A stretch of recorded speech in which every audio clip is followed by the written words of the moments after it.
is L.A. Hale. I'll be your host today and every day afterwards. And for here on till this channel is no longer available. Hopefully that doesn't happen in the future anytime soon. But anyway, back to business. Welcome, Real True Believers. My name is L.A. Hale. And again, this YouTube channel is here to talk about, Christianity from a millennial Black Christian point of view. Again, not meaning to, be the usual quote unquote dissecting, biblical verses, although I do want to get to that one day. This is just a channel where we kind of talk about things going on in the culture to bring awareness and enlightenment to the sleeping, aka castrated Christian church in America. And upon that, here is a article as I was drudging through the which you can basically call the sewers of Drudge Report. Because again, Drudge Report, if you haven't, been on there for, past decades, used to be kind of more of a conservative leaning ish type, they would put things out, that, either were, showing Democrats, for who they really are to be jackasses, like their icon is. I'm not saying that out of spite. But kind of showing kind of how the Democrats were and stuff like that. And, they would still call out Republicans, but now they've kind of more shifted over to like, leaning moderate left to just full on, being a leftist propaganda machine, just like the mainstream media is. And speaking of the mainstream media today, from MSN.com, American Christianity is due for a revival. Now, I have heard, and I've been in church many years. I have heard the outage. There's going to be a revival in America today. Oh yes, Lord Jesus, going to be a revival. I've watched the televangelists. Oh, there's going to be a revival. Oh yeah, the music starts up, everyone starts dancing and stuff like that. Like I so know and I get that the revival of the church in America. Bringing God back to this land once again, which would be like a refreshing. It would be like a man in a desert dying of thirst, finally having a hurricane just come over and just give him all the water he needs. Revival in America is what we really need. However, I read through this article and, just pointed out some pointers. And I just kind of want to go through this article with you. So come along with me, guys. Upon joining the Presbyterian ministry in the mid-1970s, and this is the author by Timothy Keller, writing for The Atlantic in the opinion op-ed area, American Christianity is due for a revival, meaning like it is due for a revival. And I can't be any more, affirming for that one. Like, yeah, we do need a revival in America. Like Christianity right now, man, to say that America is still a Christian country, we're gonna we're gonna get to that one here later on in this video. Anyway, I want to continue. This author says, he served in a town outside Richmond, Virginia. New church buildings were going up constantly. When he arrived in Manhattan in the late 80s, however, he saw a startling sight.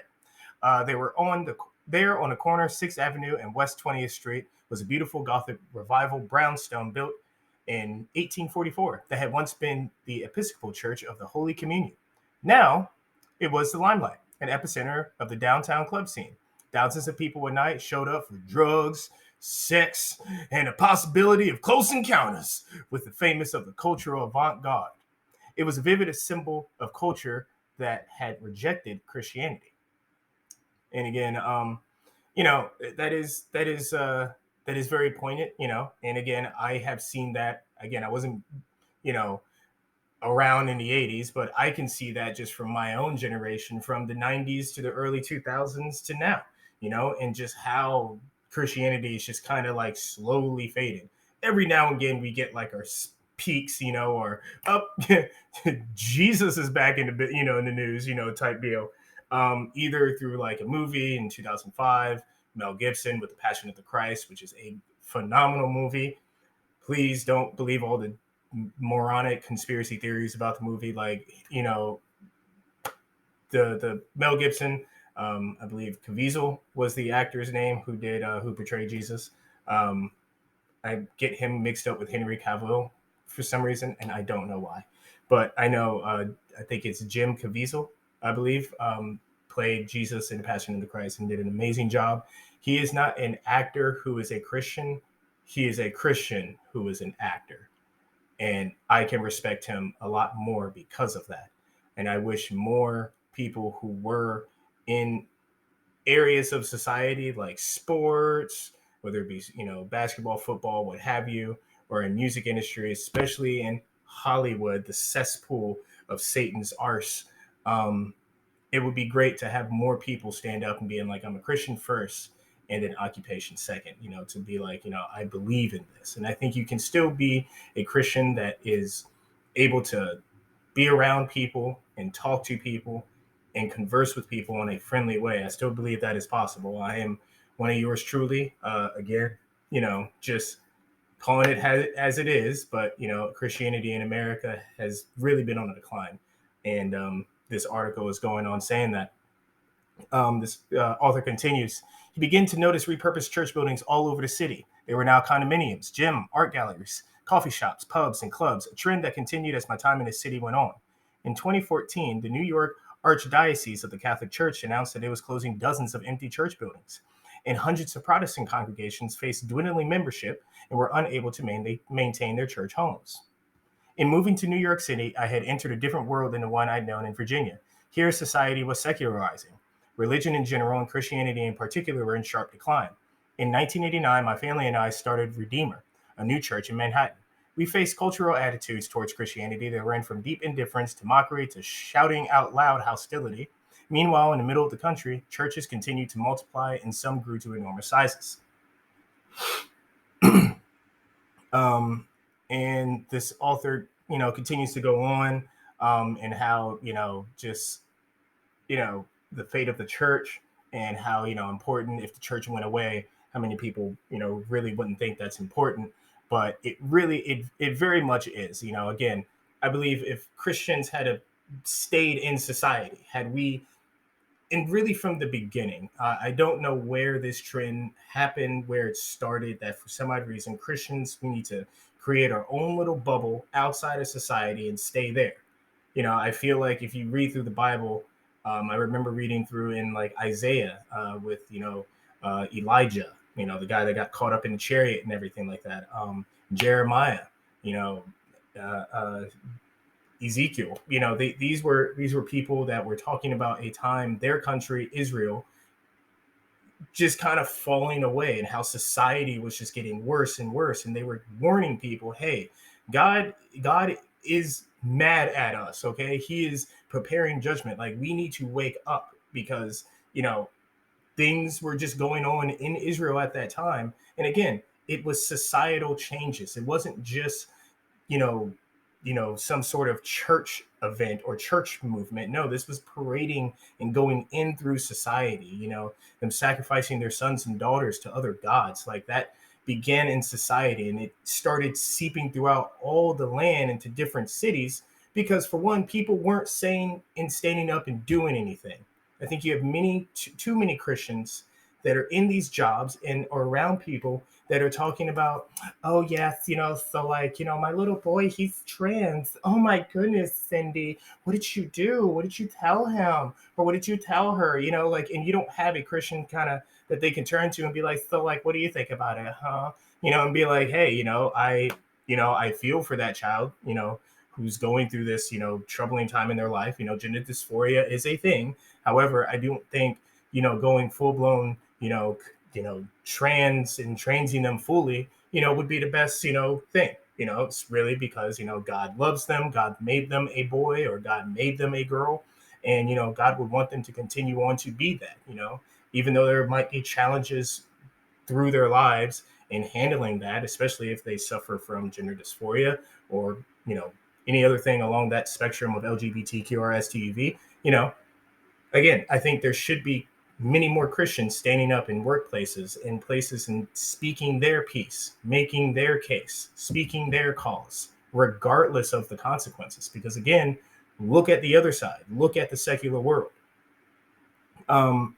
Again, and this guy points out, something that people even recognize. back in the 1890s. If the church has advocated and left society, Satan's going to come in and he's going to do what Satan does and Satan thinks. Again, we'll get to that later on in this video, but Satan's going to come in and fill that void. And secular values, they can't really create any sort of moral value. um it, it, it's more of a building your house and your foundation on sand.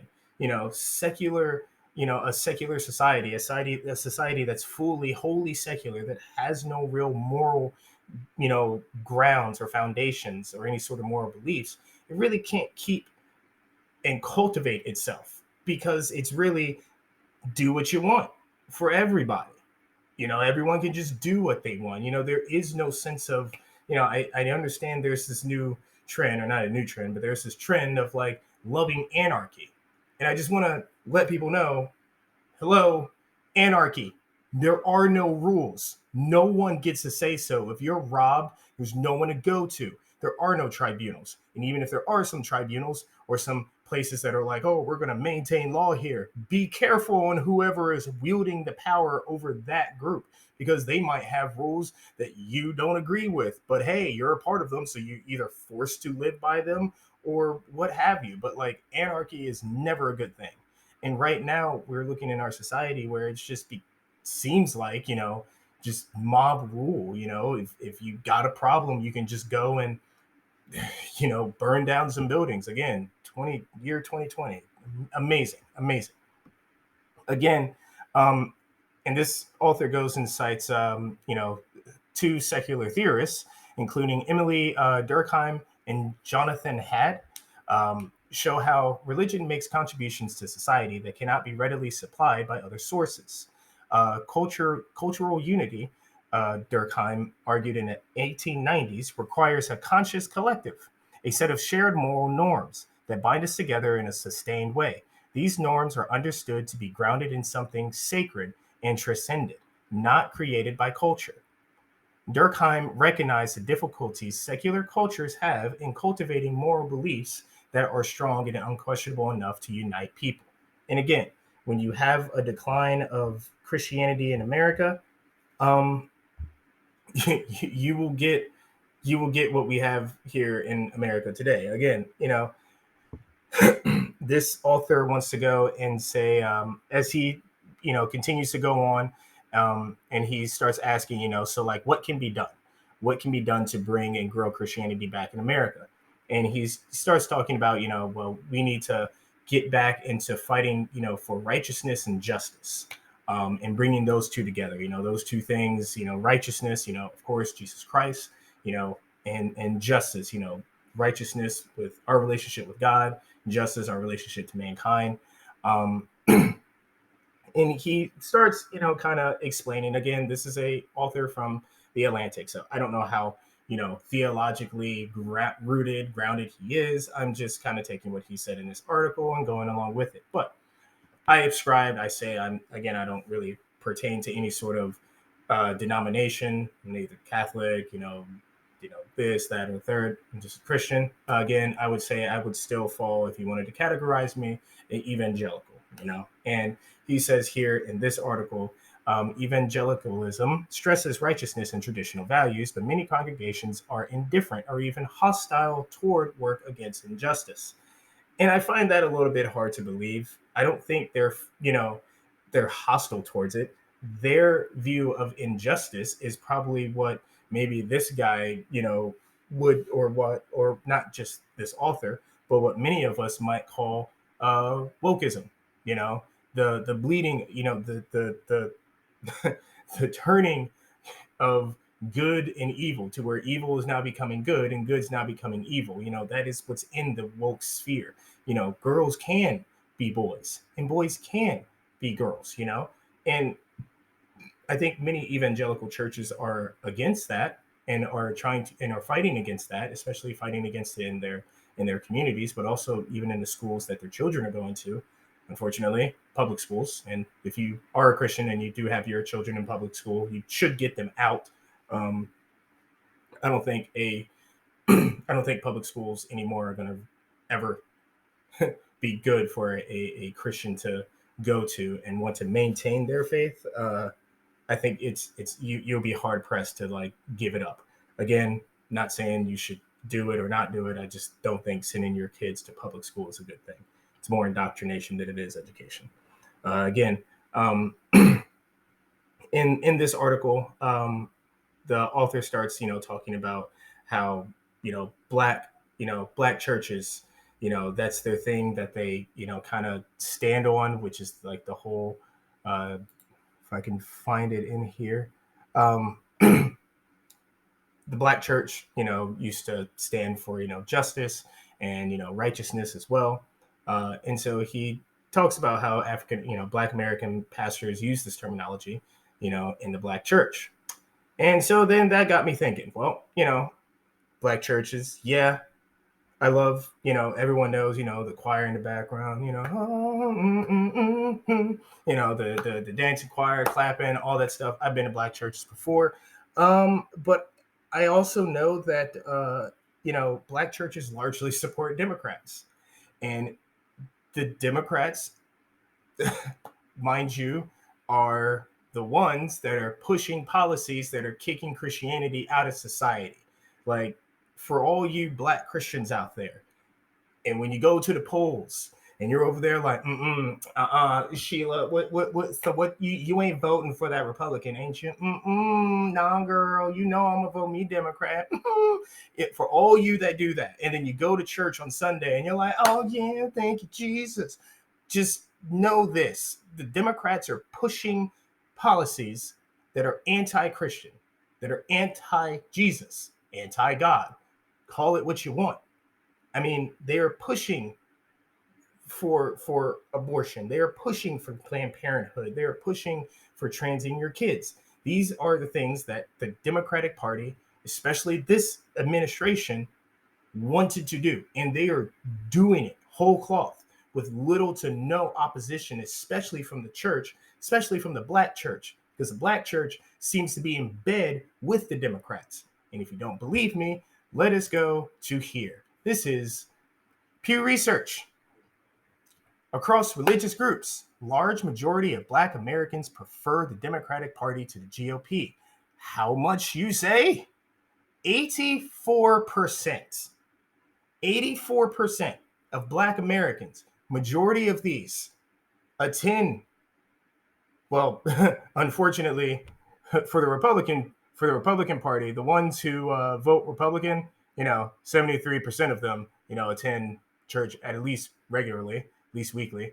You don't get so much in the Democrats. However, you still, it is quite amazing that the fact that black Christian Americans continue to support a party. And again, you can say, not me, no sir, but you really can't have it both ways. You can't sit here and want to see God flourish in America, but then you keep voting for the party that is so against him. Like, they are out there, like they praise people who have abortions.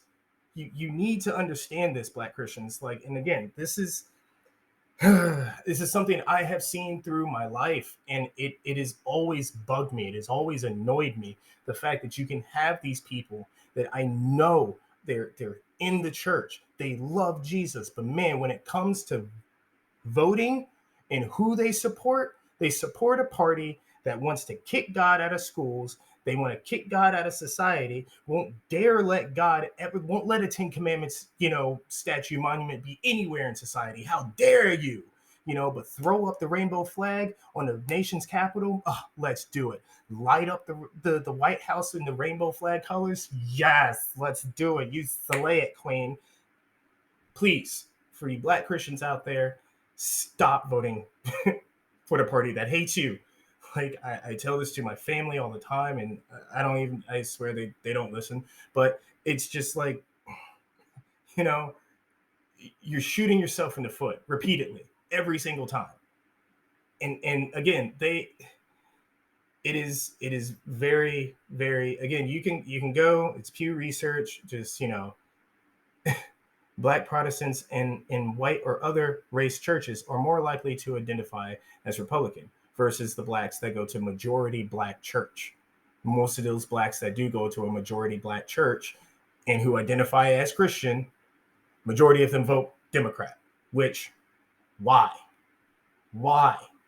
Again, if you want to talk about a thing that is affecting the black community, it will be abortion. We make up, as black folks, only 13.4% of the population.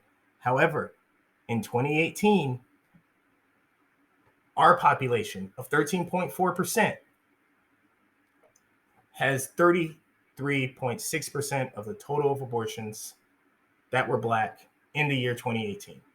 Now, I'm not really great at math. I actually sucked at math in high school. I actually don't like math.